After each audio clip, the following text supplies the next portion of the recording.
started with a knock, not loud, not urgent, just patient, the kind of knock that waits. And that was the first mistake, because whoever was outside wasn't delivering anything. Ethan worked from home, a quiet job, a quiet life, a quiet street. Most days, the only sound in the house was the soft tapping of his keyboard and the occasional passing car outside. No visitors, no friends dropping by. So when the first knock came, late in the evening, it felt wrong. Knock, knock, knock. Ethan froze. He checked the time. 10:47 p.m. Too late for deliveries, too late for anything normal. He walked slowly toward the door, heart beating just a little faster. "Who is it?" he called out. A voice responded. "Delivery." Flat, emotionless. Ethan frowned. "I didn't order anything." Silence, then footsteps, slowly fading away. The next night, it happened again. Same time, same knock, knock, knock, knock. This time Ethan didn't move. He stayed still, watching, waiting. The voice came again. "Delivery."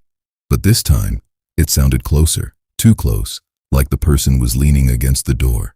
Ethan stepped back. Something felt off. Not just strange, wrong. Night 3. No knock, just silence, until a sound.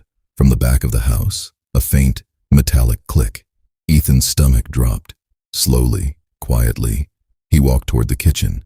The back door, the handle, was moving. Not violently, not forced, just gently turning. Like someone was testing it. Again and again.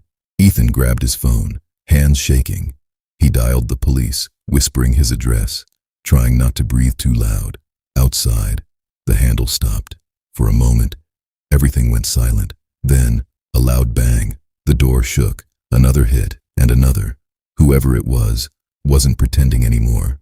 Sirens cut through the night. Blue and red lights flashed through the windows. Footsteps, shouting, a struggle outside. Ethan didn't move, didn't speak, didn't even blink, until finally, a knock. Different this time. Firm, authoritative. Police, opened the door. They caught him. A man in a delivery uniform.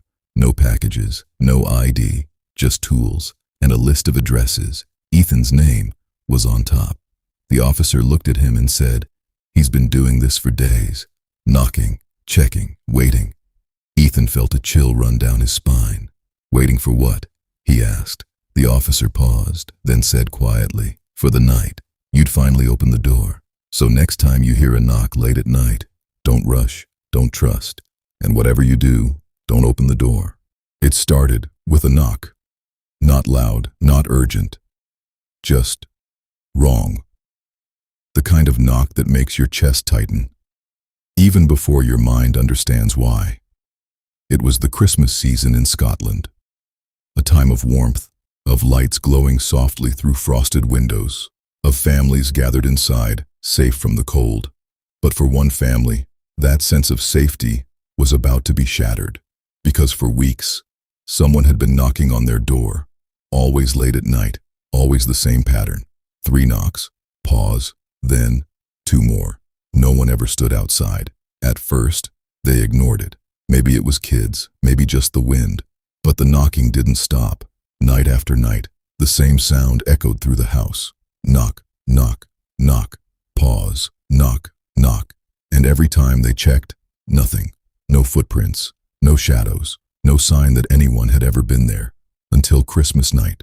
The air felt different that night, heavier, like something was waiting.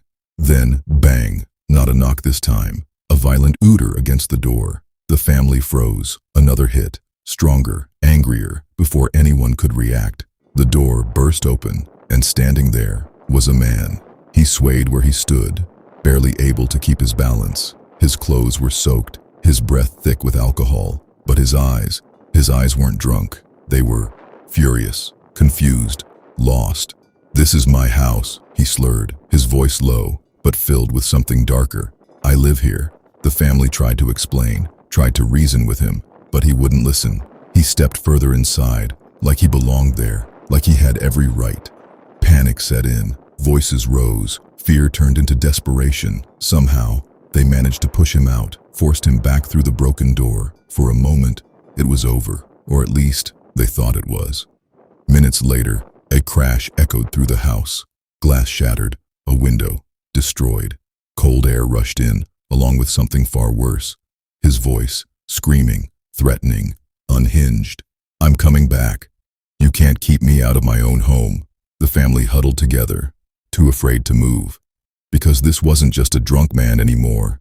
Something about him felt wrong, like he truly believed it. Then suddenly, silence. The police arrived soon after, but the man was gone.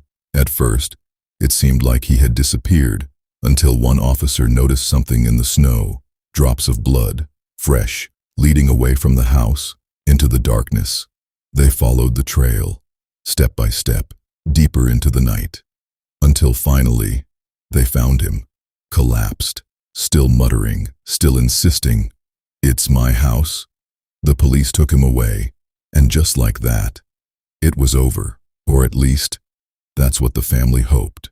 Because even after that night, even after the man was gone, sometimes, late at night, when the house fell completely silent, they still heard it. Knock, knock, knock. Pause, knock, knock. Some doors, once opened, are never truly closed. So tell me, if you heard that knocking tonight, would you open the door, or pretend you never heard it? It was supposed to be just another rainy night, the kind where you stay inside, lock your doors, and feel safe. But sometimes, the storm outside is nothing compared to what's already watching you. Springfield, Oregon, a quiet neighborhood, wrapped in darkness. Rain poured heavily against the windows, each drop hitting the glass like a warning no one understood.